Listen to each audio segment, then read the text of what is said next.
Question है कि निम्न गुणनफल में अचर पद क्या है। ये क्वेश्चन मैं एक बार करा चुका हूँ, लेकिन उसमें शायद थोड़ा सा धुंधला रह गया, तो इसलिए इसमें फिर से देख लीजिए। तो इसका आपको गुणनफल करके अचर पद निकालना है।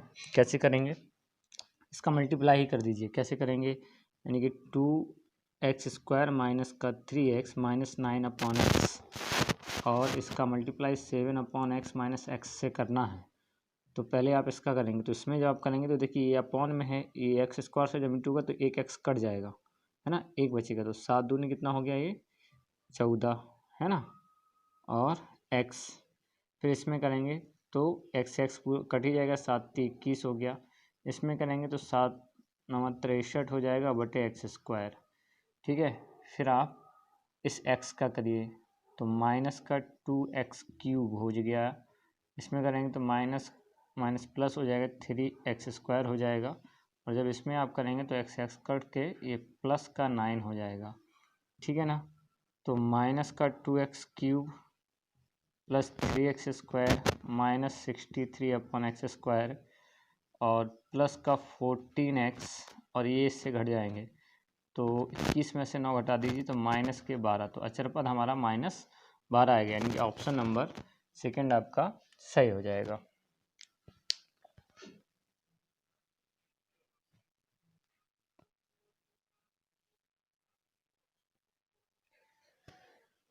देखिए अगला क्वेश्चन है कि यदि एफ, बी और ई किसी पंचभुज आधार वाले एक पिरामिड के फलकों, शीर्षों और किनारों की संख्या को प्रदर्शित करते हैं तो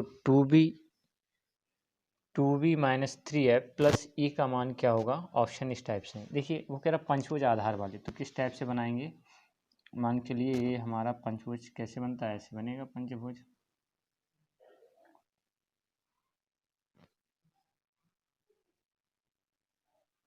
है ना, ये पंचभुज हो गया।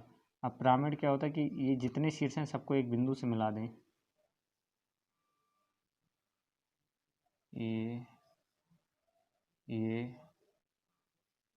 ये ये और ये, ठीक है, ये बन गया आपका पिरामिड। तो पिरामिड में आप देख रहे हैं इसमें जो फलक है, फलक क्या है, एफ, यानी कि फलक एफ है। एफ की संख्या कितनी है, कितने फलक हो रहे हैं इसमें, देखो एक तो नीचे हो गया, 2 हो गया, 3 हो गया, है ना, और एक ये बीच में इस साइड बना है 4 और एक इस साइड 5, यानी कितने फलक हो गए, 5। शीर्ष आ जाइए, शीर्ष क्या है आपका V, कितने शीर्ष हो गए, 5 तो नीचे हो गए, एक ऊपर हो गया, यानी कि 6 हो गए। ठीक है, उसके बाद अब किनारे, है ना, तो किनारे कितने बन रहे हैं ये आप देख लीजिए। किनारे, अब इसमें आप वो वाला सूत्र भी लगा सकते हैं जो एक बार हमको बताए थे, शीर्ष प्लस फलक माइनस किनारे इक्वल 2 हैं क्या, शीर्ष प्लस फलक हैं और माइनस किनारे इक्वल 2।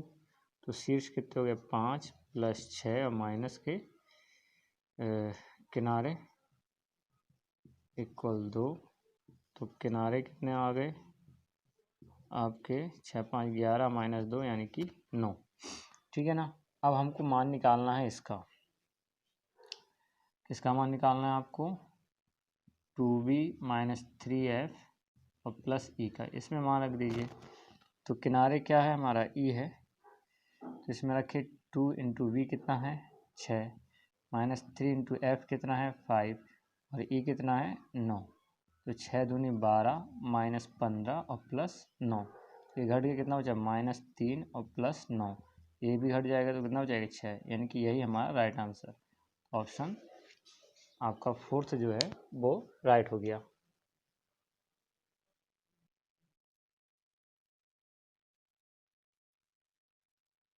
पहले क्वेश्चन है कि किसी समचतुर्भुज के विकर्णों की लंबाई जो है वो 24 सेंटीमीटर, 70 सेंटीमीटर।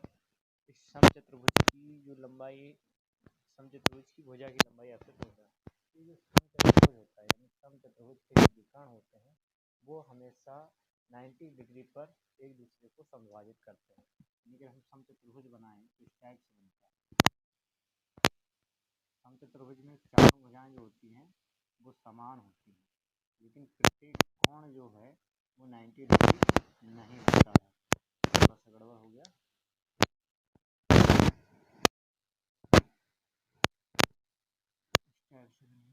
समचतुर्भुज ठीक है, ये समचतुर्भुज इसके विकर्ण होगी, ये विकर्ण होगी, ये हमेशा 90 डिग्री पे कट करते हैं, समविभाजित करते हैं। ए बी सी और डी। अब एक विकर्ण कह रहा है कितना है 28, एक 24, एक 70 है। तो ये हमारा ये पूरा 24 है, ये यहाँ से यहाँ तक, और ये पूरा 70 है। ठीक है, तो ये समविभाजित कर रहे हैं तो ये इतना 12 हो जाएगा और ये इतना 35 हो जाएगा, है ना। ये ओ मान लीजिए। अब भुजा तो समान ही होती है तो भुजा निकाल लीजिए, कोई भी एक भुजा मान लीजिए। ठीक है, तो आप ले लीजिए त्रिभुज, समकोण त्रिभुज बनेगा। समकोण त्रिभुज AOB ही ले लो या COD ले लो, कोई भी ले लो, क्योंकि ये 12 है तो ये भी 12 हो जाएगा, अब ये आपका 35 हो जाएगा, है ना। तो समविभाजित करता है तो AOB आप ले लेंगे। नहीं, पाइथागोरस थ्योरम लगानी है आपको। तो एक कर्ण का स्क्वायर बराबर लंब का स्क्वायर और प्लस आधार का स्क्वायर, ये वाली पाइथागोरस थ्योरम होती है, लगा दीजिए। तो इसमें आपको देखिए कर्ण निकालना है x, क्योंकि 90 अंश के सामने जो भुजा होती है वो कर्ण कहलाती है। तो ये कर्ण x हो गया x स्क्वायर, 12 का स्क्वायर, और वो हो गया 35 का स्क्वायर। 12 का स्क्वायर होता है 144 और 35 का स्क्वायर अगर हमें करना है, देखिए इसका एक ट्रिक होता है, जिसका अंतिम अंक 5 हो, यानी कि लास्ट वाला अंक 5 हो, उसका अगर वर्ग करना है तो कैसे करेंगे, 5 का वर्ग कर दीजिए 25 और इसमें जोड़ दीजिए, कितना हुआ 4, और गुणा कर दीजिए 4 दिया 12। ठीक है, अब इनको जोड़ देंगे तो 5 4 9 हो गया, 4 2 6 हो गया, और 2 1 3 हो गया, 1 2 1369 बनेगा। ये एक्स स्क्वायर है ना, तो x बराबर अंडर रूट आपका 1369 का वर्गमूल निकाल दीजिए। 1369 का क्या बनेगा, 2 जोड़ा बनाएंगे, कितनी बार जाएगा, करीब 3 बार चला गया, 3 त्रिका 9, इसको घटा दीजिए, 13 में से 4 बचा, 69 हो गया, 3 जोड़ देंगे 6 हो गया, 7 ये 49 4 हो गया, और 7 42 और 4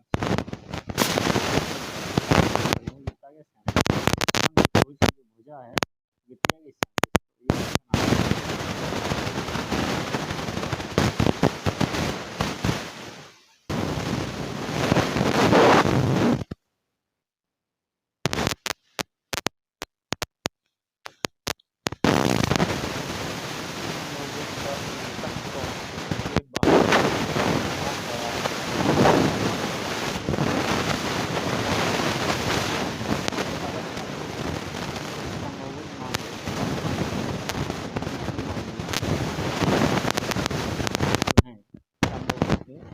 वो आपकी कितनी है, n है। ठीक है, तो भुजाएं मान लीजिए बराबर n। ठीक, तो यानी समभुज का अंतःकोण कितना होता है, एक अंतःकोण होता है, अगर आप एक अंतःकोण निकालें तो ये होता है n-2 इंटू 180 और बटे n। ठीक है, एक अंतःकोण होता है। बाह्य कोण कितना होता है, समभुज का बाह्य कोण होता है 360/n। ठीक है, ये होता है। तो अब वो ये कह रहा है कि जो अंतःकोण है वो बाह्य कोण से 180 बढ़ाएंगे, को अंतःकोण से बाह्य कोण घटाएं तो 108 आना चाहिए, घटा दीजिए, यानी कि n-2 इंटू हो गया 180/n माइनस 360/n इक्वल 108। ठीक है ना, तो इसको आप अलग अलग कर दीजिए, यानी कि आप इसको हम ऐसे कर दें कि n-2/n ये है 180 और माइनस 360/n बराबर 108। अलग करेंगे तो n अपॉन n इंटू 180 हो गया माइनस 360 बटे n बराबर 108। तो n से n कट गया यानी 1 हो गया, ये 1 माइनस 2 अपॉन n और इंटू 180 माइनस 360 बटे n बराबर 108। अब इसे 180 के अंदर गुणा कर दीजिए तो ये आपका बन जाएगा 180 माइनस 360 बटे n और माइनस 360 बटे n बराबर 108। ये दोनों जुड़ जाएंगे तो 180 को आप उस साइड ले जाइए है। ये हो गया माइनस के 720, 360 360 जुड़ गया बराबर तो हो जाएगा 108 माइनस के 180 तो minus 720 upon n, minus 720 upon n हो जाएगा। तो ये बता रहे थे 720 बटे n हो जाता है। जब इसको यहाँ से घटा देंगे तो माइनस का 72 बचेगा, माइनस से माइनस कैंसिल हो जाएगा, n यहाँ ले जाओ 72 नीचे लाएंगे तो n बराबर हो जाएगा 720 बटे 72, 72 से इसको काट देंगे तो n बराबर 10, यानी कितनी भुजाएं होंगी उसकी 10 भुजाएं होंगी। ऑप्शन नंबर थर्ड आपका सही हो जाएगा। ये दो फॉर्मूले आपको याद रखने हैं, एक अंतः कोण कितना होता है बहुभुज में और एक बाह्य कोण कितना होता है। ठीक है, ये दो आप उसमें लगाएंगे तो इसको पता चल जाएगा।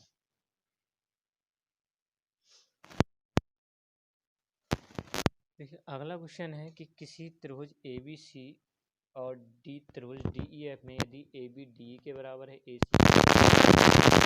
के बराबर है तो निम्न ऐसा देखिए कौन सा ये सर्वांग का चिन्ह है।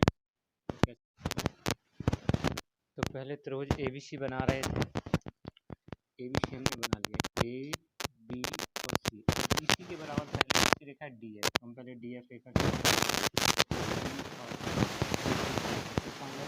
जो रेखा बनेगी वो E बनेगी है ना, E पॉइंट आएगा ऊपर।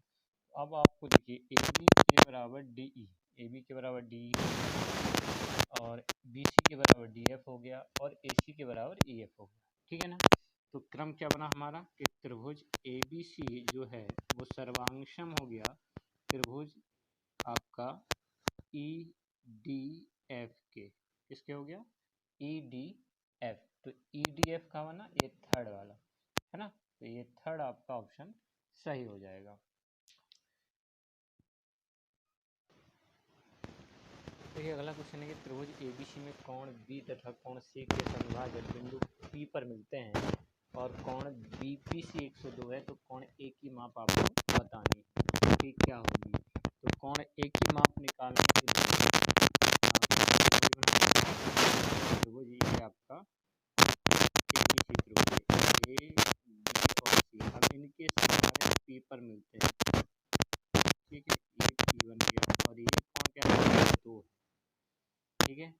तब आपको कोण A बताना है। तो आप देखिए त्रिभुज के तीनों कोणों के एक्सचेंज होता है, कोण A प्लस कोण B प्लस कोण C बराबर 180 अंश। तो अब इसमें हम 2 से भाग देंगे, ठीक है। तो कोण A बटे 2 प्लस कोण B बटे 2 प्लस कोण C बराबर 180 बटे 2 करेगा तो 90 हो जाएगा। अच्छा कोण A बाई 2 तो ठीक ऐसे लिख लीजिए, इसमें आप देखिए कोण B/2 यानी कि कोण B/2 ज़्यादा, इसको हम क्या लिख सकते हैं कोण B/2। काम करिए अभी इसको आप ऐसे रखिए, इसको आप ऐसे लिख दीजिए कोण A/2 प्लस कोण B/2 प्लस कोण C/2 इक्वल 90, हमने फर्स्ट मान लिया। अब हम एक छोटा वाला त्रिभुज ले लेते हैं, त्रिभुज BPC में, तो आपको पता है ये कोण कितना है B/2, ये कोण C/2 और कोण ये हो जाएगा P, ठीक है, या कोण इसको आप BPC भी लिख सकते हैं। तो कोण B/2 क्योंकि ये अर्धक है, B का आधा है, प्लस कोण BPC और प्लस कोण C/2 बराबर 180। तो ये हमको इन दोनों के इसका मान दीजिए कितना है 102।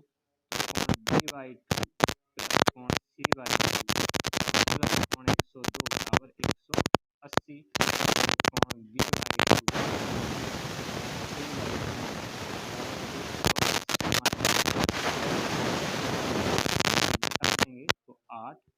और 7 78 20/2 प्लस कोण C/2 ये आ जाएगा। अब इसका यहाँ पे इसमें आप रखेंगे पुटिंग फर्स्ट में इसको हम रख देंगे रखेंगे तो कोण A/2 और प्लस हो जाएगा आपका और बराबर 90। 78 को साइड ले जाइए, 78 को हम उस साइड ले जाएंगे तो कोण A/2 बराबर हो जाएगा 90 माइनस 78 और एक घटा देंगे तो कोण A/2 बराबर आपका बचा कितना 12 है ना। क्रॉस गुणा कर दीजिए तो कोण A बराबर 12 दूनी 24 तो कोण A का मान 24 आ जाएगा, यानी कि सेकंड ऑप्शन आपका सही हो जाएगा। ठीक है, कुछ नहीं था, पहले आप पूरा त्रिभुज लेंगे फिर उसमें 2 से भाग दे दीजिए तो एक समीकरण बनेगा इनमें, फिर उसके बाद एक छोटा वाला त्रिभुज ले लेंगे तो त्रिभुज के ये कंडीशन होती है त्रिभुज में कि उसके कोणों का 180 होता है। तो इस छोटे वाले त्रिभुज के कोणों को जोड़ेंगे तो ये बी का है तो B/2 हो गया, C/2 हो गया और ये तो है P आपका BPC, तो इन तीनों कोणों का योग 180 हो गया। B/2 C/2 एक साथ कर दिया, इसकी वैल्यू आपको दी 102 रख दी, उस साइड ले जाएंगे घटा दिया 78 बना तो कोण B/2 प्लस कोण C/2 78 आ गया, उसका मान फर्स्ट में रख देंगे तो कोण A/2 आपका 24 निकल आता है।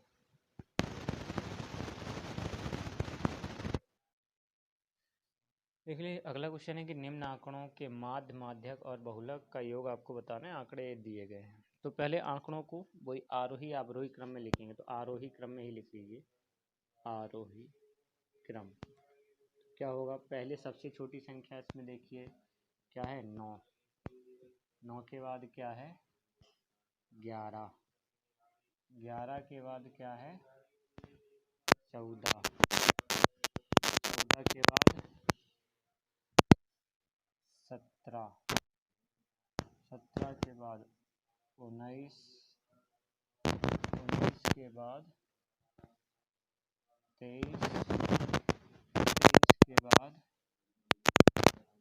23 के बाद क्या है भाई 28 है,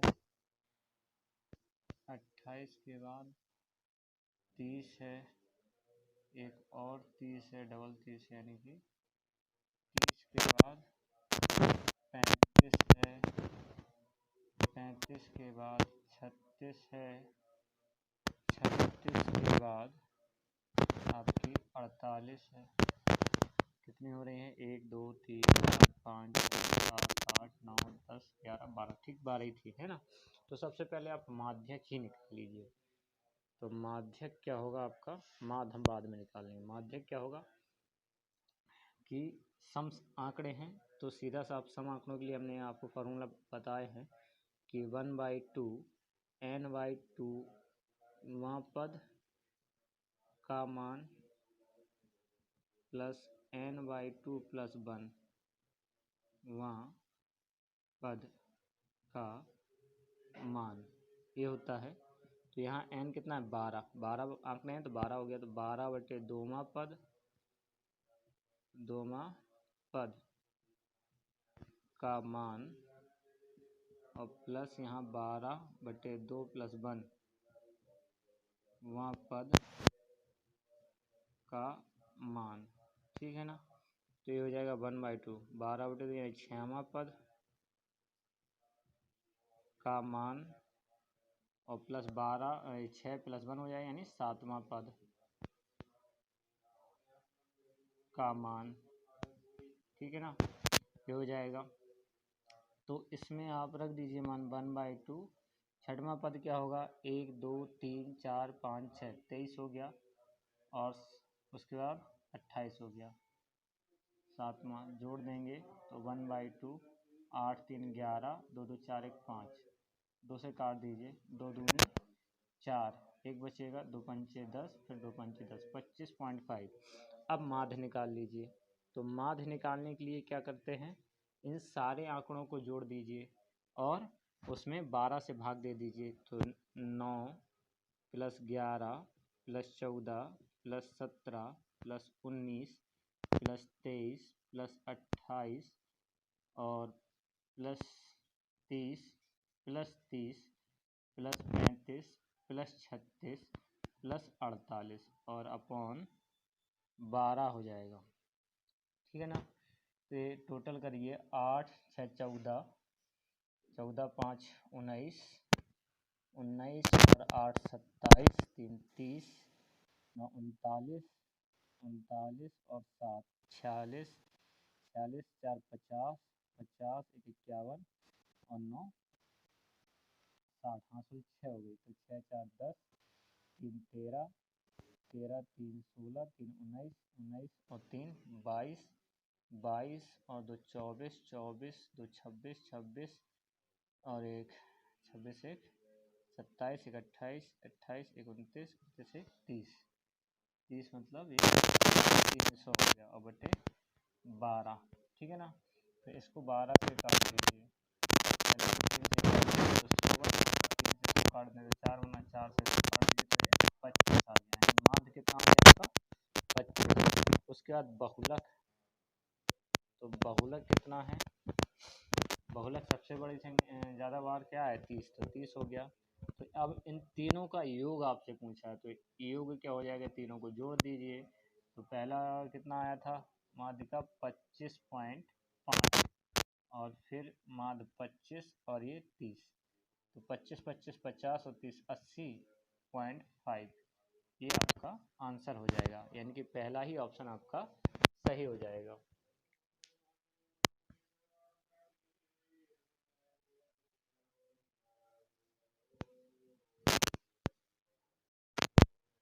एक क्वेश्चन है कि एक बक्से में कार्ड रखे हुए हैं जिन पर संख्या 31 32 से लेकर 70 तक लिखी हुई है। एक कार्ड पर एक ही संख्या लिखी है, बक्से के अंदर बिना देखे एक कार्ड निकाला जाता है, इसकी प्रायिकता क्या है कि निकाले गए कार्ड पर लिखी संख्या एक अभाज्य संख्या है। तो देखिए हम एक अभाज्य संख्या नहीं है ये निकालना है, तो हम ये देख लें कितनी अभाज्य संख्याएं हैं, घटा उसके बाद जो भी संख्या बचेंगी वो आपकी कैसी होंगी, अभाज्य संख्या नहीं होंगी, ठीक है। पहले तो टोटल संख्याएं कितनी हैं, कुल संख्या यानी कि NS लिखें तो कुल संख्याएं कितनी हो जाएंगी 40, 31 से 70 तक गिन लीजिए 40 हो जाएंगी, है ना। अब इसमें देखिए अभाज्य संख्याएं क्या क्या आएंगी, अभाज्य संख्या क्या होती है, जो खुद से कटें और एक से कटें, तो पहली ही संख्या 31 एक अभाज्य हो जाएगी। अगर हम अभाज्य संख्याएं लिखें तो कितनी बनेंगी 31 होगी, 31 के बाद 32 नहीं होगी, 33 नहीं होगी, 34 नहीं होगी, 35 नहीं होगी, 36 नहीं होगी, 37 हो जाएगी, ठीक है। 37 के बाद 38 नहीं होगी, 39 नहीं होगी, 40 नहीं होगी, 41 हो जाएगी, 41 के बाद 42 नहीं होगी, 43 हो जाएगी, 43 के बाद 44 नहीं होगी, 45 नहीं होगी, 46 नहीं होगी, 47 हो जाएगी, 47 के बाद 48 नहीं होगी, 49 नहीं होगी, 50 नहीं होगी, 51 नहीं होगी, 52 नहीं होगी, हो जाएगी, ठीक है। 53 के बाद 54 54 आपकी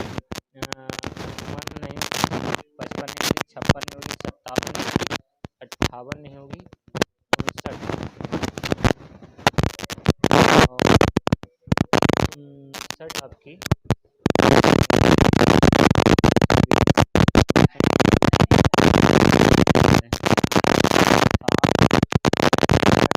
आपकी नहीं होगी, 63 नहीं होगी, 64 नहीं होगी, 65 नहीं होगी, 65 नहीं होगी, 67 हो जाएगी, 68 नहीं होगी, 70 भी नहीं होगी, और 70 संख्या बनेगी 1 2 3 4 5 6 7 यानी 9 संख्याएं अभाज्य बनेंगी। इसका मतलब है कितनी संख्या अभाज्य नहीं होंगी, टोटल संख्याएं कितनी हमारी 40, 40 में से 9 हटा दीजिए तो कितनी संख्या बचती हैं, यानी कि अगर हम देखें जो अभाज्य नहीं है, 40 में से 9 घट गई, कितना 31 बचा, तो प्रायिकता हमारी क्या हो जाएगी, कितने 36 बटे सीधा वो कह रहा है कि अभाज्य संख्या जितनी अभाज्य संख्या जो हम हटा देंगे शेष संख्याएं बचेंगी, उनमें से कोई एक कार्ड निकलेगा, तो शेष संख्याएं कितनी बनेंगी जो अभाज्य नहीं होंगी 31, और टोटल 40 है तो प्रायिकता हो जाएगी 31 बटे 40।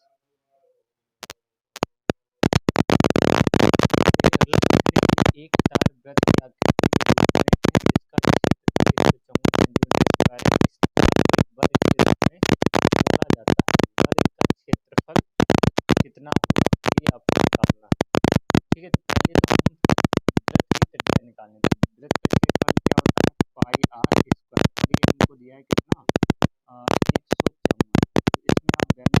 पाई का मान 22/7 इंटू आर स्क्वायर बराबर 154। तो 22/7 हो गया, 7 का गुणा हो जाएगा तो आर स्क्वायर हो जाएगा 7 का वर्ग, यानी कि आर बराबर 7 आ गया। ठीक है, अब देखिए वृत्त की जो परिधि होगी वो वर्ग के परिमाप के बराबर होगी, यानी कि वर्ग का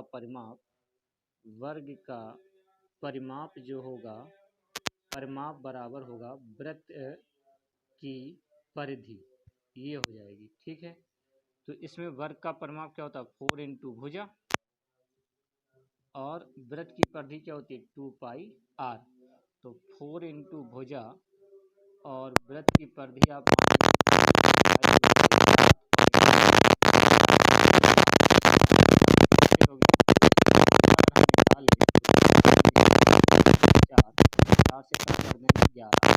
हमको निकालना है वर्ग का क्षेत्रफल क्या होता है,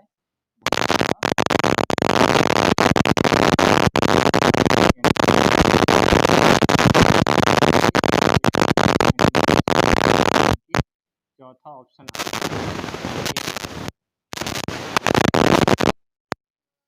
देखिए। अगला क्वेश्चन है कि किसी घनाकार बक्से की लंबाई, चौड़ाई और ऊंचाई 6:4:3 के अनुपात में है। इसका आयतन आपको दिया 4608 सेंटीमीटर क्यूब है। इसका पार्श्व पृष्ठीय क्षेत्रफल आपको बताना है कि क्या होगा। तो पहले तो हम मान लेते हैं कि इसकी जो लंबाई हो गई वो हो गई 6x, चौड़ाई जो हो गई वो हो गई 4x, और ऊंचाई जो हो गई वो हो गई आपकी 3x।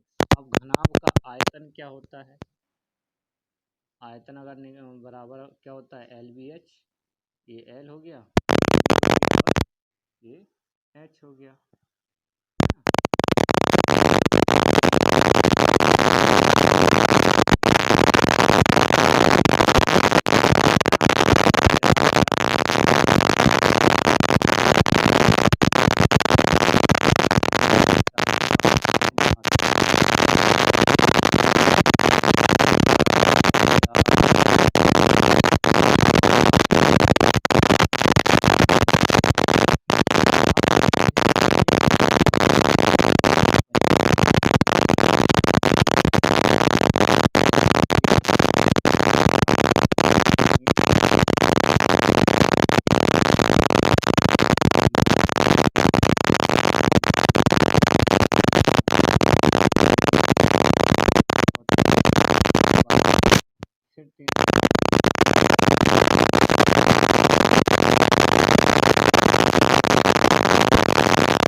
आठ चौको 32, यानी कि x क्यू बराबर बन गया हमारा 64। तो x क्यू बराबर कितना 4 का क्यू होता है, यानी कि x बराबर क्या आ जाएगा 4। ठीक है ना, तो यहाँ से जब x 4 आ गया तो l कितना हो गया आपका 6x था, तो 6 इंटू 4 यानी कि 24 हो गया। b कितना हो गया 4 इंटू 4 यानी कि 16 हो गया, और h कितना हो गया 3 इंटू 4 यानी कि 12 हो गया। अब पार्श्व पृष्ठीय क्षेत्रफल क्या होता है, पार्श्व पृष्ठीय क्षेत्रफल ये होता है 2l plus b into H. रख दीजिए 2l कितना है 24 प्लस 16 और इंटू एच हो गया 12। ठीक है ना, तो 12 दूनी 24 इंटू ये जोड़ेंगे 6 4 10, 2 1 3 1 4 हैं, 24 चौको 96, 960 सेंटीमीटर स्क्वायर। तो ये आपका 4 ऑप्शन सही हो जाएगा।